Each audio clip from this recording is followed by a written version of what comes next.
Okay, so just need to find our YouTube live link.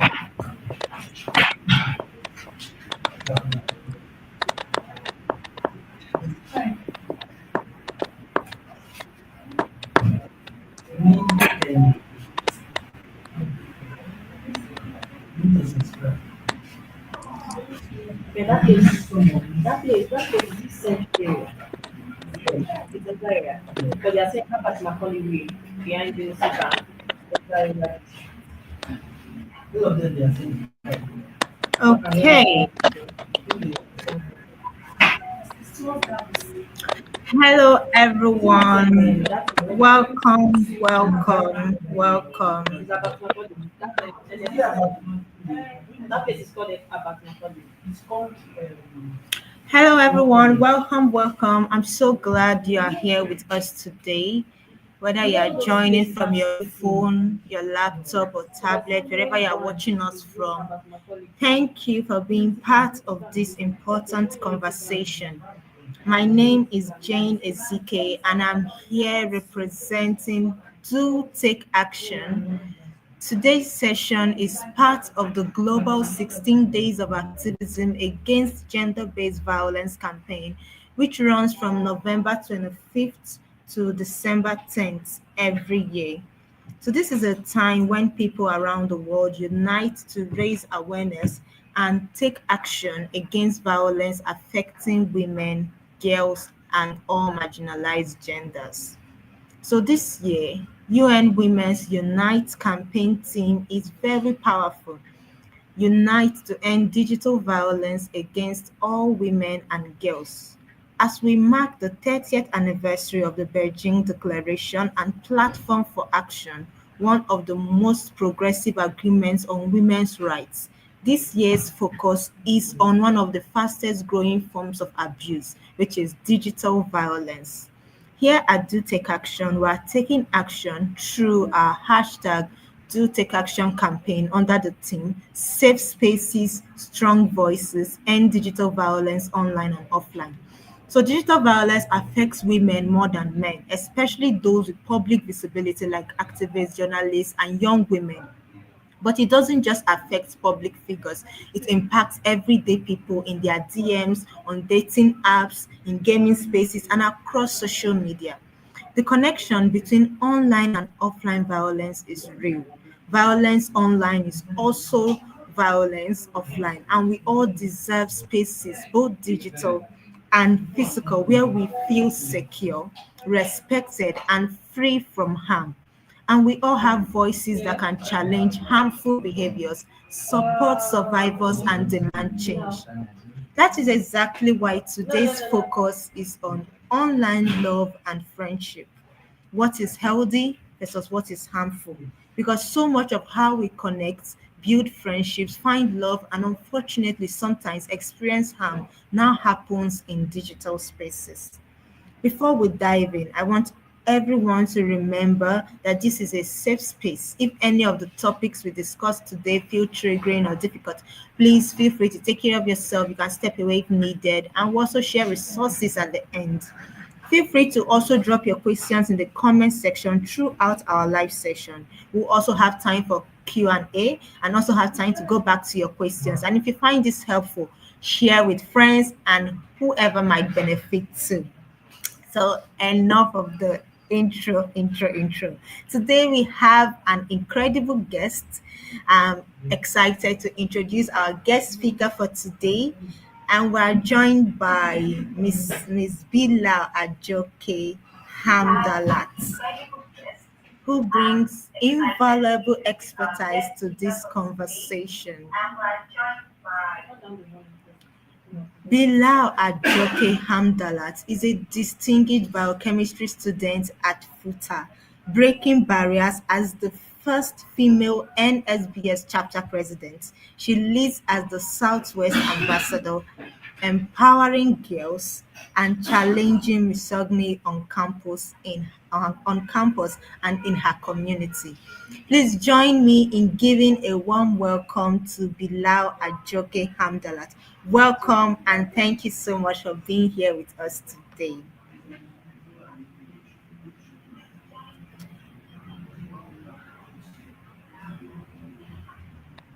Hi, thank you for having me. I'm privileged to be here and to discuss such an important topic. Thank you so much. Yes. Wow. We're very excited to have you too. So, moving on to our first question, let's start with the basics. Many young people today form their friendships and romantic relationships primarily online through social media, dating apps, gaming platform, or messaging apps.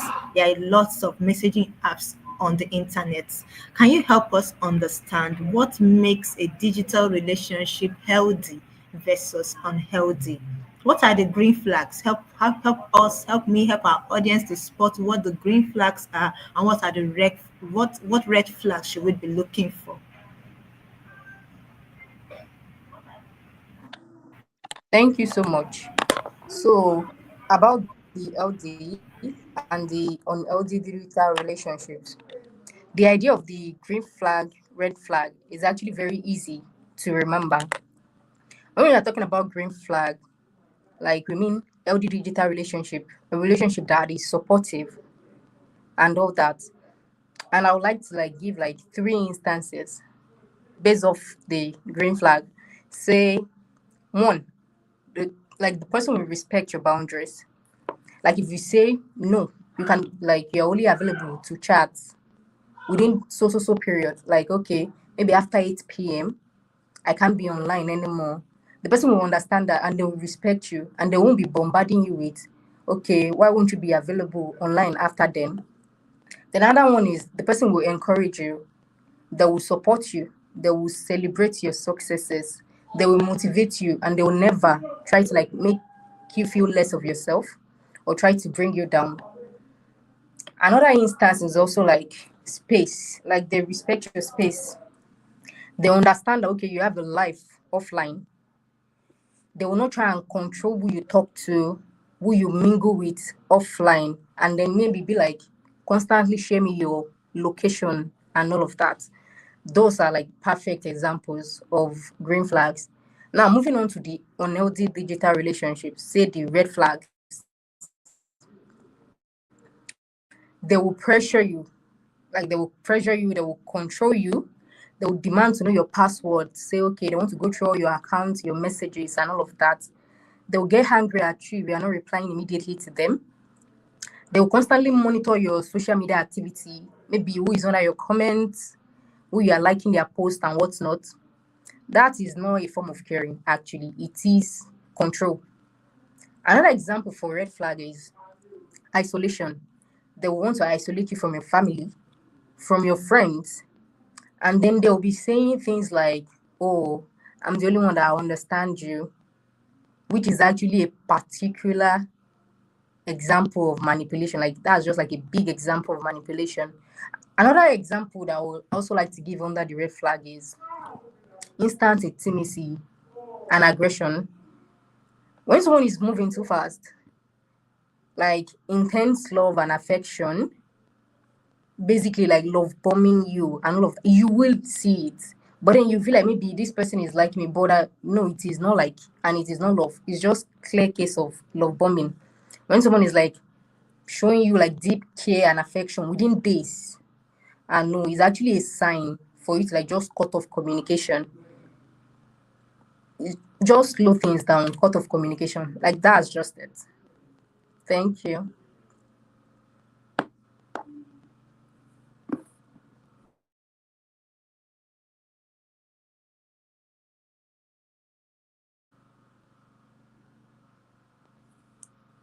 Sorry, your mic is muted. Okay. So sorry about that. So I was saying that you made mention of a lot of green flags, and one that particularly stood out with me was respecting of boundaries. So there is respecting of boundaries online. For instance, you tell a person that you are not available to chat by so time, and person agrees. But the red flag will be that person will keep pushing you and might even get aggressive with words. All right. Thank you so much. So we're moving on to the next question, and I'm sure that our audience are learning a lot concerning online relationships was harmful and was healthy.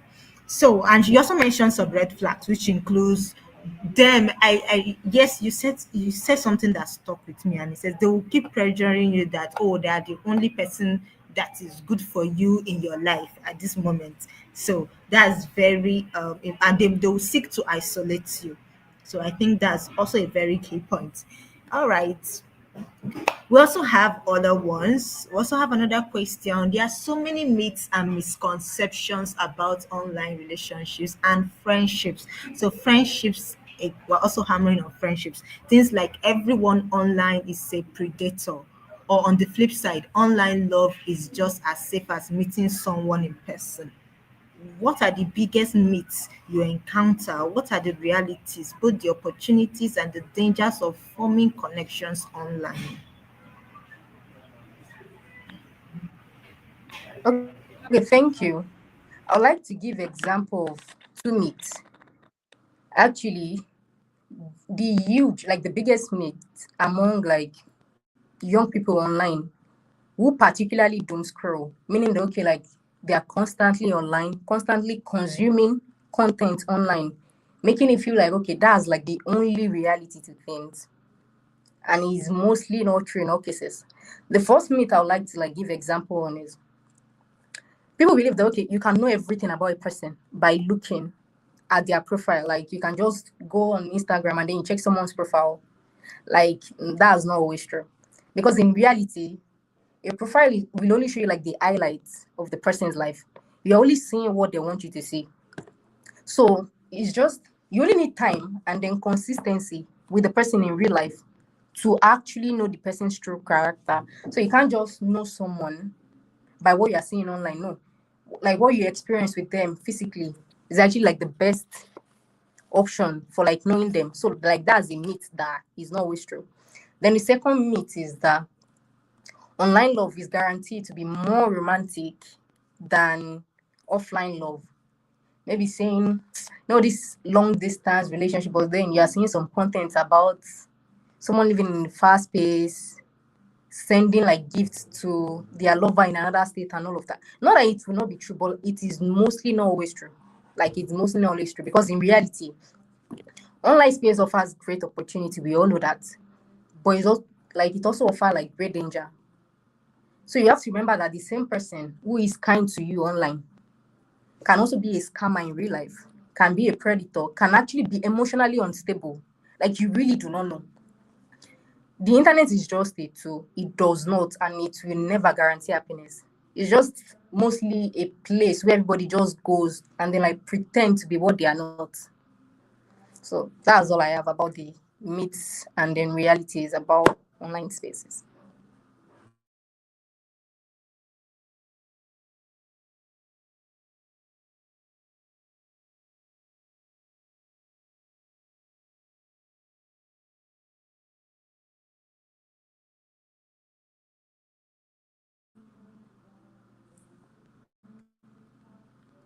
Sorry, I can't hear you again. Like, right. I said I was like thanking you. I'm thanking you for always balancing the negative and the positive sides of online connections. So, what there are some persons that have said that all the persons that they have met online, both relationship and friendship, is always the bad side. They are always on the wrong side, the darker side of experiencing. Like they will say that they've never had any good connection with anybody online. So, what will you say to someone who is experiencing the darker side about of online connections?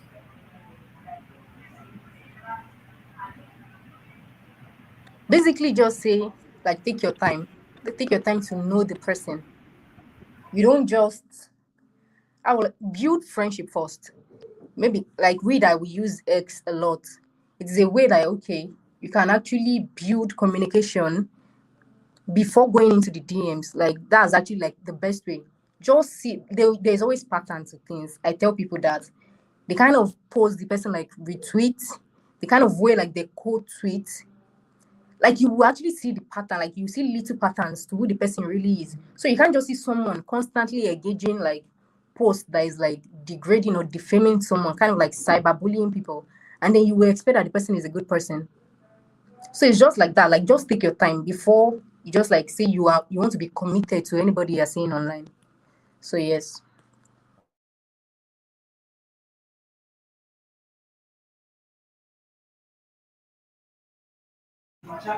Okay, so that's amazing. Like you said, always look at the person's profile. What have they been retweeting? What have they been requoting? If they're on X, that will enable you to find out, meet good persons probably online. All right, so we're moving on to the next question. So we have some comments that are very amazing. People are finding the discussion very interesting. So we have the next question. Digital abuse can take many forms, and sometimes it's hard to recognize because it doesn't look like traditional violence. Can you walk us through the different types of digital abuse? Because this year's theme is focused on ending digital violence against women and girls. So what walk us through the different types of digital abuse that they are, like manipulation, coercion, catfishing, harassment, image-based abuse, which is becoming very popular. How do these things typically start? And what should young people watch out for? Okay, thank you. Online gender-based violence is actually real. It exists. Sometimes it might be subtle, but then the pain will still be the same. Like we can't deny that okay, it is not painful to the person that is on the receiving end. There is an example of catfishing. This is when someone creates like a fake identity online, luring someone else. Like you're creating fake identity to lure innocent people. And say in this part of the world that we are in Nigeria, basically, there are cases of romance scammers. Like they will emotionally invest in you and then be like, okay, I like you, I'm interested in you, I love that. And then when you're feeling committed, then the next thing is you will see that the person is asking you to send money to them. Okay, I'm stuck somewhere. Can you please quickly send me money for something? That's actually a good case of catfishing. And most people do experience that online. Another case is also like the harassment and the cyberbullying, which is actually like rampant in today. Like is way too much lately, which includes like maybe commenting negative things about someone's post, someone you actually do not know, then you're like creating false lies about them, posting it as if like you are familiar with the person, spreading false rumors, or sending unsolicited graphics or messages about the person. Like recently on X, I'm actually an avid user of X. There is this someone that created like a fake scenario about another lady. I think maybe like he was chatting with the lady and was like, okay, the lady is having sex with animals and all of that. That's also a case of cyberbullying and harassment. So like if you see things like that, you just know that okay, this is actually what's going on. There's also another example, coercion and blackmail. Like it's actually the most devastating part, the coercion and the blackmailing actually. When an abuser will convince someone, okay, send me private image of yourself. And then they start using it to like blackmail you, to demand money from you, to demand several things from you. It's actually a crime. We all know that. But then I don't think everyone is actually aware, but it is a crime that can be reported. And the victim is never to be blamed because this is you trusting someone that you feel you know, and then the person like going back against you. So the blame is never for the victim, it's actually for the person that is sharing what is not like supposed to share, which is actually known as non-consensual sharing of intimate images. So yeah, those are the cases of digital abuse where when you experience either of the three, then you will know that okay, this is actually what is going on with me.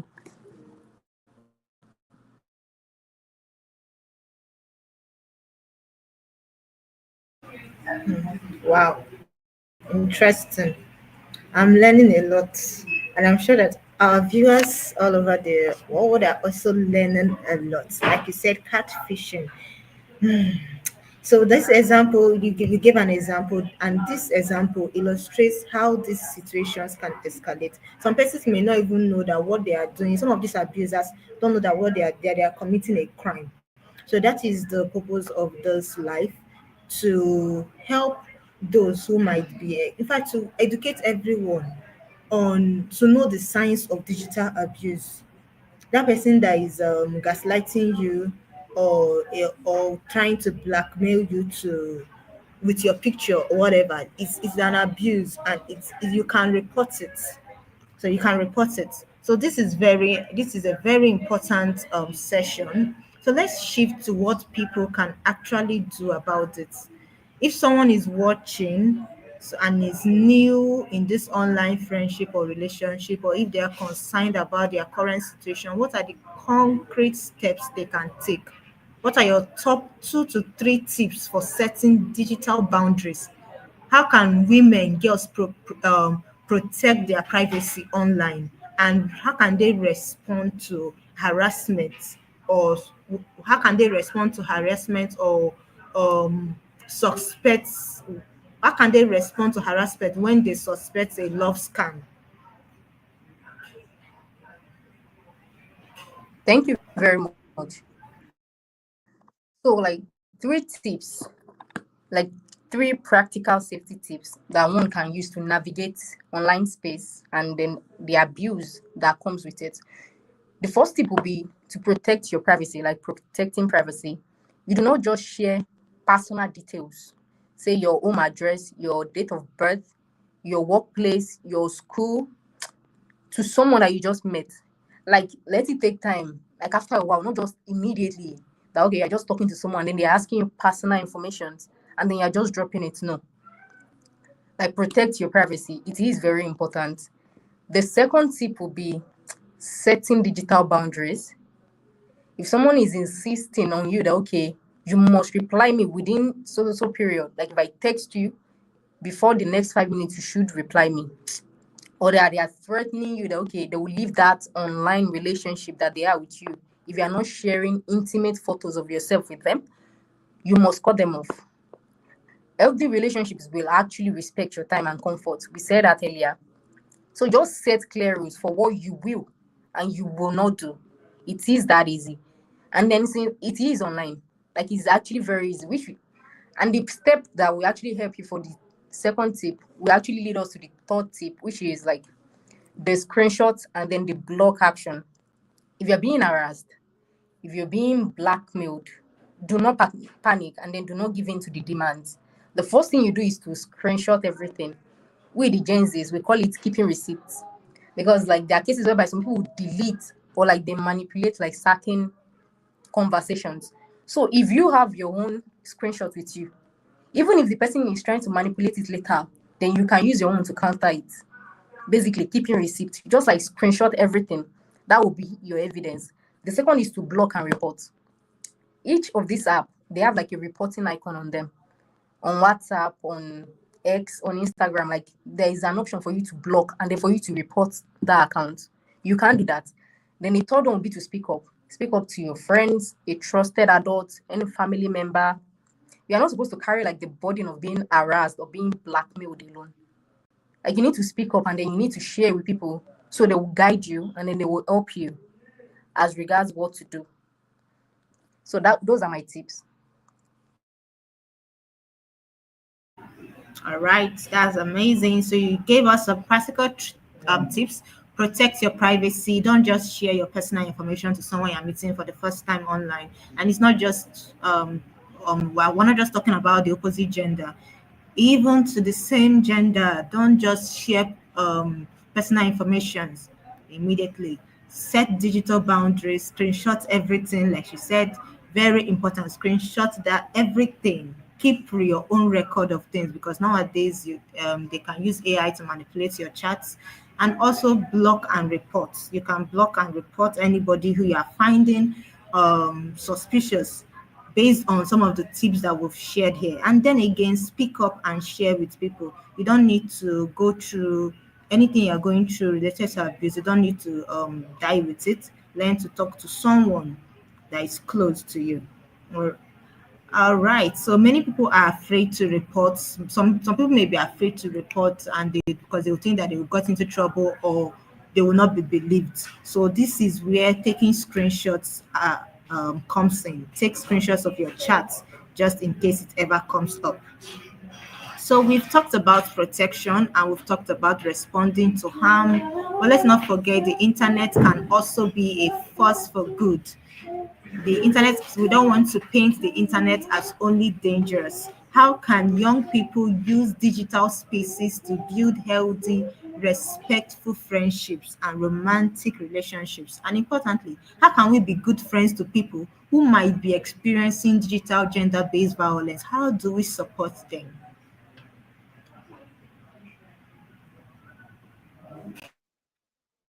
Like you said, the internet can actually be used for several goods, like amazing, for building communities and all of that. The first thing will be to find your tribe, like find people of like minds, connect to people that like that have the same goal as you, career mentors. Maybe you're like you want to be maybe a doctor or a nurse or a dentist in the future and all of that. Online, you will see people that are already in that position. And then you can like connect with them for them to mentor you. And then there are like non-toxic interest groups. Like on X now, we have a community there, the girls community. That's actually like our safe space. Like as girls, as women, as ladies. Everybody is just on there. You can share whatever you are going through, be it health-wise or mentally. And then you see people that will respond to you. Even if people need financial help and all of that, like they do come on that community to speak their minds, and then people reach out and then they help. Like communities like this are like very, very crucial because it's not every time you will always have someone beside you that you can like open up to. So if you can get people like this online, it will actually help you. Another one will be to be an upstander. Like if you see a friend or if you see a mutual online being harassed, you don't just scroll past. Everybody needs community. Same way you need community, another person need community. If you see someone being harassed online, you can message them and then you text them. How are you feeling? Hope you're not taking this thing at heart and all of that. And then you can as well like report the people in their comment section that is like harassing them. That's also a way of you like being an upstander and supporting another fellow female and all of that. And that one is to be like to model good behavior. Like always treat others online the same way you would treat them offline. Most people just come online and then assume that okay, you can't catch me offline. There's nothing I cannot say to you. No, that is bad. That is actually very bad. What you cannot say to people offline, do not say it to them online. Like respect goes both ways. Empathy, kindness, and all of that goes both ways. So this is how we can shift the culture and we can shape the future that we all want. It actually starts with us. So whatever you want to, the change you want to see in the world, let it start from you. If that makes sense. So yeah. It does make a lot of sense. Like you said, find your tribe. These are they may sound very random, but no, trust me, our viewers, our audience that are watching us, these are from experience. These are tips that you might not find anywhere, but we are sharing it here. She said, find your tribe is very important for you to find your tribe. You don't just go online. Just the same way that offline you don't interact with everyone and anybody. It's the same thing online. Don't live your life just like that. Live your page just like that. Anybody can come in and go in. Find your tribe. If you are into a particular career path, why don't you start finding people who are like-minded like you? Then she also mentioned something else, be an upstander. Everyone who is watching us have a role to play in this our fight and against gender-based violence. Be an upstander. If you see someone being harassed, don't just scroll past. Message them. Are you okay? Are you fine? Then when you go, all of us, I'm sure most of us, we do this. When we see a post, we first of all will open the comment section. We call ourselves the comment readers. So you open the comment section and you can, even in the comment section nowadays, if you try it, you can open a comment section, you will definitely find one case of gender-based violence, that digital violence going on. most of the time there's a block button, report the abusers. Whether you can say, oh, what will my report do? It's just one report. No, it can do something. By the time you come in, you report, another person comes in, they report that comment. Very soon, Meta is going to act on it, or X will act on it. So learn to report abusive comments, just like our speaker has said, Ms. Bilal. Model good behaviors online also. What you cannot say to people offline, don't say it online, just because you have kept an anonymous profile. You feel you are untouchable.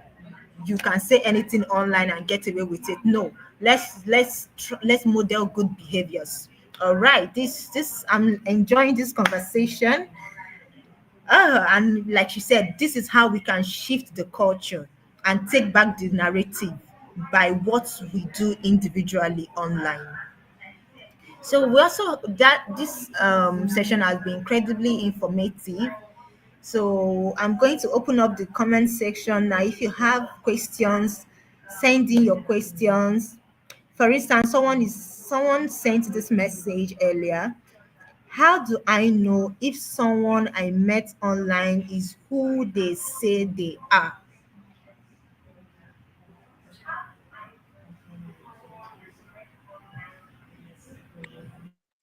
How you know if someone you met online is who they say they are? Like I said before, there's always a pattern to things. Someone is in your DMs or like saying, okay, I'm nice, I'm kind, I'm a sweet person, and all of that. And then you're seeing the kind of post they retweet, the kind of way they comment on people's posts, and all of that. And it is different. That is actually a very big lie. Just check for the patterns. The same way the person will treat other people, just best believe that the person can treat you that same way. That's just it. But if the patterns are like similar, if the person is kind to you and they say that the person is also kind towards others, then that's fine. But if you're seeing that the person is only kind to you, but then aggressive or demeaning towards others, then the person is clearly lying and manipulating you. Yes. Interesting. It looks like even the signs we see offline, we can use to tell amazing people offline is the same we can use to tell amazing people online. Like she said, always go back to their retweets. Like for instance, X, you can see the post that someone, the post that they've reposted. What are they reposting? What are they liking? What are they tweeting about? That is all that you need to know about that person. Don't say, oh, because they are rude to the world, or they are somehow to the world, they are kind to me, they are fine. No, they are not fine. Whatever it is that they are doing to people around them is who they are, and you should learn to take your cue from that. All right, we have another question. My Someone shared, my friend is in an online relationship and I'm worried about them. But when I bring it up, they get defensive. What should I do?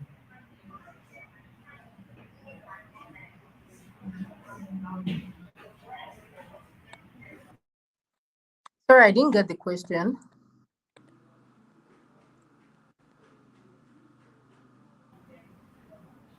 Okay, I'll just repeat it. Someone shared, my friend is in an online relationship and I'm worried about them. But they get defensive when I bring it up. What should I do? You basically respect their boundaries. Everyone is bound to be defensive whenever someone is trying to speak ill of what they have and all that. What you can just do is just like, just try and take notes of the person. If there's like, if you are starting to see maybe character changes, maybe your friend is starting to do what she doesn't do on a regular day, just try and call her attention to it that, okay, you are already doing too much. What's going on? What's up? But trying to say, okay, you want her to stop being in an online relationship. Nah, that's not possible. Because as well as the relationship, online relationship can be good, it can as well be bad. Yours is just to just be observant and then just try and take notes and just make sure, okay, your friend is actually good. Just support, just show support basically, and then be observant. So by the time you start seeing changes, you can then start calling our attention to it. So that's just it. All right, that's amazing. So you shared an important tip. If the person that is for the person that shared that asked this question, if your friend starts exhibiting patterns that she hasn't exhibited before, or behaviors that you don't know her for, that is when you can try to bring it to her attention. But the first thing is to respect her boundaries. Everybody have the right to get online and form digital relationships and friendships. Then we're almost getting to the end of this conversation. Thank you so much, Miss Bila Ajoke, for all these wonderful tips you've been sharing. Also, we have the last question. How do I start conversations about this with my younger siblings without scaring them?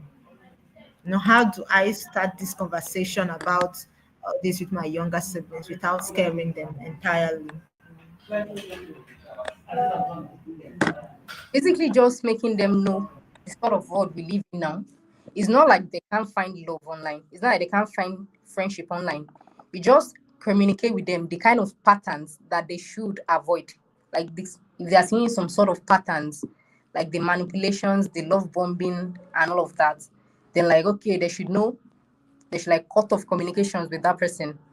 Basically, like we said, since we've been discussing, the internet can be used for good things as well as bad things.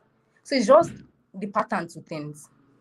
You can't just see someone constantly controlling you, telling you, okay, send me your passwords, or like going through your post and seeing the people that you are interacting with and then being like, okay, why are you interacting with this person?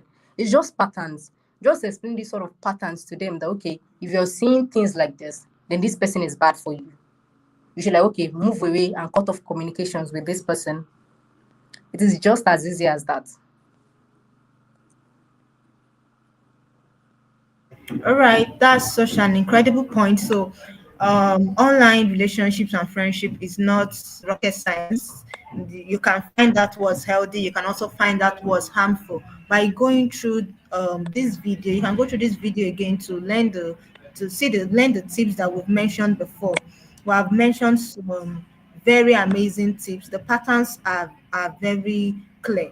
Don't ignore patterns. Don't ignore signs. Okay. All right. So that's I think that brought us to the that was the last question. So right now we'll be ending this live session. But before that, I want to make sure everyone leaves with something tangible, something that they can say, "Oh, I got this from when Miss Bilal Ajoke Hamdalat was speaking." So if you could leave our audience with one key message, something you want them to remember, or one action step they can take today, what would it be? Okay. I would want everyone to remember that their safety and privacy is non negotiable. If a relationship, either digital or maybe offline, is costing you your peace, your dignity, your sense of worth, like that's already too expensive. You need to walk away. And you have the power to block and then to cut communications with anybody. Like you have the right to say no. You deserve respect. And don't let anybody take that power from you. Thank you so much for having me.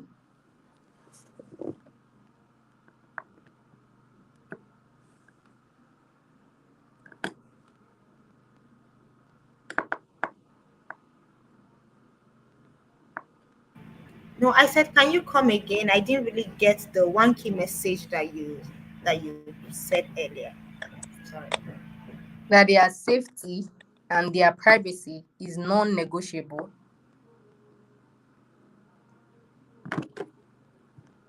Right. Okay. So, like Miss Bila Ajoke Hamdalat have said, your safety, your privacy is non-negotiable. So always take that as a priority whenever you are in the online space. Don't be casual about who you interact with. Don't be casual about the persons that DM you or you spend time with online. Your safety is very important, and take it as serious as you would take your offline interactions with people.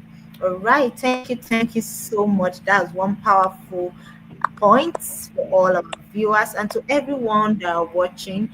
Here are your key takeaways. Healthy digital relationships respect your boundaries and privacy. It's very important. If someone makes you feel pressured, like Miss Bilal mentioned, that is one sign, that's a red flag in online relationships and friendships. If someone makes you feel pressured or uncomfortable, that is your sign to report the person, block the person, or whatever. Then you also have the power to protect yourself. She mentioned um, the power is in your hands. You can choose to report that person. You can choose to block the person. You don't have to keep engaging with the person or on such pages and platforms. You have the power to block the person. Like she said, the block button is on all social media platforms. I'm sure even on the dating apps is there. So you have the power to protect yourself, to block yourself. Then you are not alone. If you are experiencing digital abuse, there are people and resources ready to help. Always make sure to engage your friends, your family members, your colleagues. If you are experiencing digital abuse, you can also go. I'll be dropping the link to our website, dotakeaction.org/GBV. I'm going to be dropping the link in the comment section. So if you are experiencing digital violence, there are people, there are resources who are always ready to help in one way or the other. Then also, she also mentioned surrounding your finding your circle online, finding your tribe. So it will also help you to bounce back if you have experienced any form of digital abuse. Finding your tribe that you can share stuff with can also help you to stay steady. All right, so I'm going to be dropping the link to our website in the comment section. You can also find the link on all our social media platform. On Instagram, where I do underscore take action. Miss Bilal is on X. Have on X as I'll just give her a minute to share her social media handle with us. So Miss Bilal. Okay, my ex handle is underscore bint underscore Bilal underscore bint, then underscore Bilal Bilal. I just found that I've Thank been you so much. pronouncing. Yeah, I just found out that I've been pronouncing your name wrong. Bilal. uh, fine, All yes. right. So this is day 4 of 16 days of activism, but our work doesn't stop when the campaign ends. Here is what you can do. You can share this video with someone. It's very short. I was even expecting us to take a long while, but this video is short. So anyone can watch it and take action. Share this video with someone who might need it. Check in on your friends in online relationships. Very important. Speak up if you see concerning behavior online. Report comments, any comments that you feel is abusive. Report it. This is how we can contribute to the activism against gender-based violence, especially digital violence. Educate yourself more about digital safety. Aside the tips we have, Ms. Bilal Ajoke have shared in this live session, there are a lot of other digital safety tips. Educate yourself. Don't be the one that is left out. So join the conversation. If you want to join the conversation, don't forget to use hashtag do take action while watching. Do take action hashtag no to gender-based violence, and share your thoughts with us. You are also free to send us a message on our social media platforms. A huge thank you to Ms. Bilal Ajoke Hamdalat. So can you pronounce your full name for us?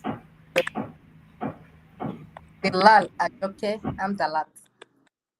Oh, Bilal Ajoke Hamdalat. All right, thank you so much for sharing your expertise and wisdom with us today. We're so grateful for your time. Thank you to everyone who tuned into this live and everyone who will watch this live later on. Your presence matters, your safety matters, your voice matters. Or don't forget what she shared with us. Your privacy and your safety matters. Take it seriously. And remember, you deserve relationships online and offline that make you feel respected, valued, and safe. The 16 days of activism continues, and so does our commitment to ending gender based violence in all its forms. Do take care of yourself, take care of each other, and we'll see you in the next session. Goodbye for now.